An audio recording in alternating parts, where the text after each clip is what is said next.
Burada ne var? Eve gidelim mi Suşa? Hadi kızım. Hadi aşkım. Hadi. Hadi kızım. Hadi bak abi sana cici verecek. Abi sana cici verecek. Hadi. Hadi aşkım. Hadi aşkım. Hadi. Hadi. Hı. Bak. Hadi kızım hadi. Hadi kızım hadi. Hadi kızım hadi. Aferin kızıma. Aferin benim kuşuma.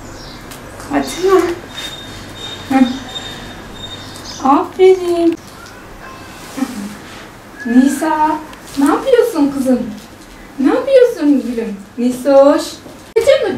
Kızıma dondurma alayım. Alayım mı aşkım? Hı? Yiyeceksin. Hı. Tamam. Baba sana hemen gitsin dondurma alsın. Benim çocuğum anne karnında boynuna kordon dolandı. Beynine oksijen gitmemiş. Yani beyin felci diye geçiyor. Şimdi bugüne kadar biz her doktora götürdük. Bütün elimizden gelenleri yaptık. Fizik tedavilerini kesinlikle aksatmadık, yaptırıyoruz. Yani bu şekilde. Şimdi yürüyemiyor, yemek yiyemiyor, oturamıyor, konuşamıyor. Bunları biz onu ayakta tutmaya çalışıyoruz. Onun hayat fonksiyonları daha iyi dereceye gelmesi için uğraşıyoruz aslında. Beslenmesi ağızdan beslenemiyor. Yutkunması güçlü olmadığı için pekten besleniyor. Yani yemeğini pekten veriyoruz şimdilik. Ya şimdi biz gelir düzeyimiz çok iyi, yüksek mevlada çalışan insanlar değiliz. Sadece geçimimizi sağlayabiliyoruz.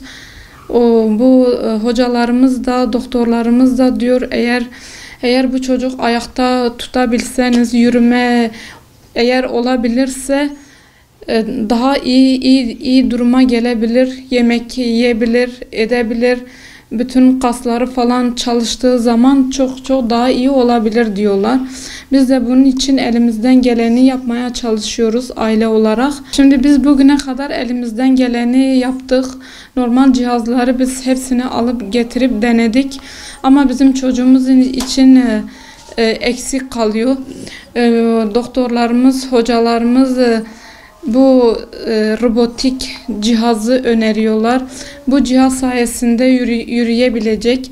Yürüdüğü zaman yemek daha rahat yiyebilecek.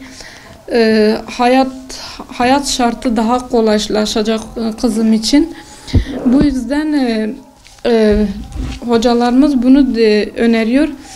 Biz de aile olarak yüksek gelirli bir aile değiliz. Eşim asgari ücretle çalışıyor. Eşim de rahatsızdır. O da böbrek hastasıdır.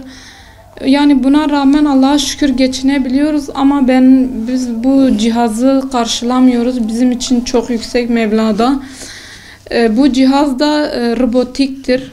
Kanada'da var. Bunun fiyatı $50.000'dır. Yani 1,5 trilyona yakın bir fiyatı var. Bu kadar yüksek olmasının şeyinden dolayı zaten biz alamıyoruz. Şimdi bu meblağ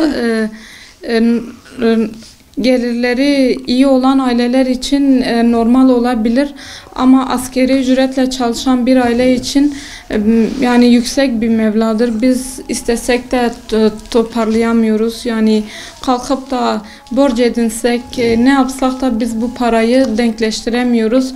2 seneye yakındır ben bu cihazı alma peşindeyim. Derneklere başvurduk, valiliğe gittik, valilik iznini bile düşündük, dedik çıkaralım en azından bu cihazı alırız. Valilik bize izin vermedi. Şimdi benim çocuğum ayın 20'sinde benim çocuğum 10 yaşına giriyor. Benim çocuğumun yürümesi için, hayat şartları daha iyi bir düzeye gelmesi için hayırseverlerden yardım bekliyoruz. Hayır kurumlarından, hayırseverlerden yardım bekliyoruz. Ben çocuğum için bu şeye girmişim. Yoksa kendimiz için hiçbir şey istemiyoruz. Evladım yürüsün, ben çocuğumu ayakta görmek için bu şeye girdim. Eğer bize yardım ederseniz hepinizden Allah razı olsun. Bu çocuğumun yürümesi demek, onun ömrü de uzatılması demektir. Hayat fonksiyonu yerine gelmesi demektir. Onun yemek yemesi demektir. Yani bu cihaz cihaz olmadan çocuğumun hayatı çok belki ömrü kısalabilir. Ama bu cihazla ölüm Allah'ın emridir. Bu hayat şeyleri yerine geldiği zaman ömrü de uzayabilir.